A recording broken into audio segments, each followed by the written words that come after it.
How hard will it be for Ukraine to defend itself now that an attack by Russia has begun? Ukraine is outgunned and outnumbered right across the board after significant investment and modernization in Russia's armed forces by President Putin. Dr. Jack Wadeling of the Royal United Services Institute says, "I think the Ukrainians are in a very difficult position." He's just returned from Ukraine and says the country's military leaders now face some very hard choices. Western officials estimate that Russia had up to 190,000 troops on Ukraine's border, far more than Ukraine's entire regular army of 125,600. Russian forces are already crossing the border from multiple directions. Ukraine will find it hard to defend thousands of miles of its frontier, from Belarus in the north all the way down to Crimea in the south. If you think of Ukraine as a clock face, the Russians can mount attacks from 10 o'clock to 7 o'clock. Ben Berry, of the International Institute of Strategic Studies and a former British Army brigadier, says it's a very difficult position for a defender. Added to that, Ukraine is being threatened in multiple directions, and their forces are spread pretty thinly, Jack Wadeling of the Royal United Services Institute says. But the real disparity between Russian and Ukrainian forces is in the sky. Ukraine has 105 combat aircraft on the border compared with Russia's 300, Mr. Wadeling says. The Russians, he predicts, will very quickly gain air superiority. Russia's advanced air defense systems, such as S-400 missiles, also gives its forces an advantage. In contrast, Ukraine has older and more limited air defenses. Mr. Wadeling gives the example of Israel being able to defend itself from multiple directions. But he adds it's only been able to do so because of its superiority in the air. That's something Ukraine simply doesn't have. Moscow has developed its own version of shock and awe with integrated air, missile and long-range rocket artillery, says Ben Berry. It allows the Russians to attack Ukraine's command and control centers, ammunition depots, air force and air defenses from far away. That already appears to have begun, with cruise missile attacks on targets near the capital Kyiv. Mr. Wadeling says the Russians have a very significant arsenal of modern weapons and capabilities that Ukraine doesn't have an answer to, like the Iskander cruise and ballistic missile systems. Ukraine has recently received supplies of lethal aid from the US and the UK, but these are mostly short-range air-to-air missiles and anti-tank weapons. In short, Russia outguns and outranges Ukraine. With Russia's air superiority and long-range weapons, the danger for Ukraine's forces is that they'll soon be pinned down.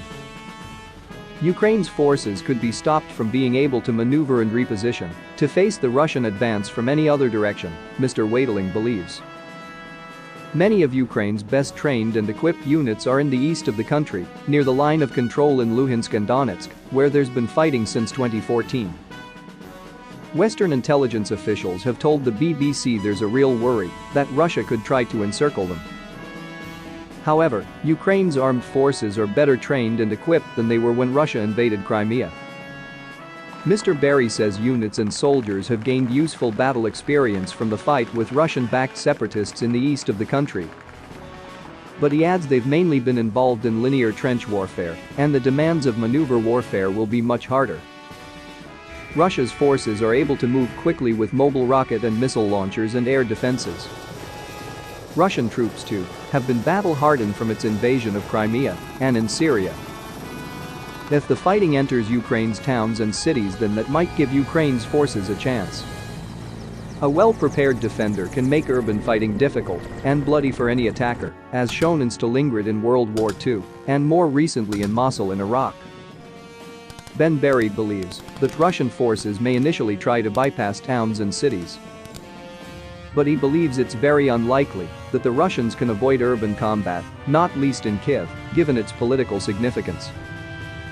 Jack Wadeling says if Ukraine can defend its cities properly, then they might be able to hold out for quite a long time. British-supplied light anti-tank weapons may help in close combat, where Ukrainian forces can move around using the cover of buildings. An unknown number of civilians could also take up arms. Russia cannot just rely on airstrikes and artillery to control towns and cities. But Mr. Wadeling says Russia already has agents and operatives on the ground. He says there will be subversion and unconventional operations in Kyiv to try and destabilize the government.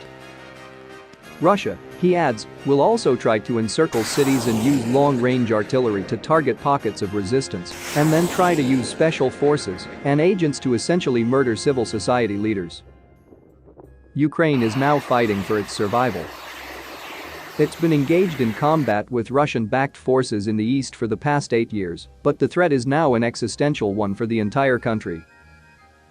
Having just visited Ukraine, Mr. Waitling says there is a grim determination to survive as a country, but there is a recognition that they are overmatched and that it's going to be exceedingly bloody.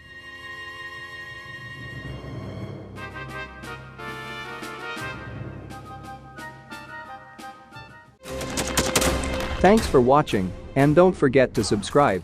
Also, if you want to support Warthog Defense, please become our member and get early access to new videos, exclusive members-only videos, and become administrator in comment section. The membership link is in the description. Rescues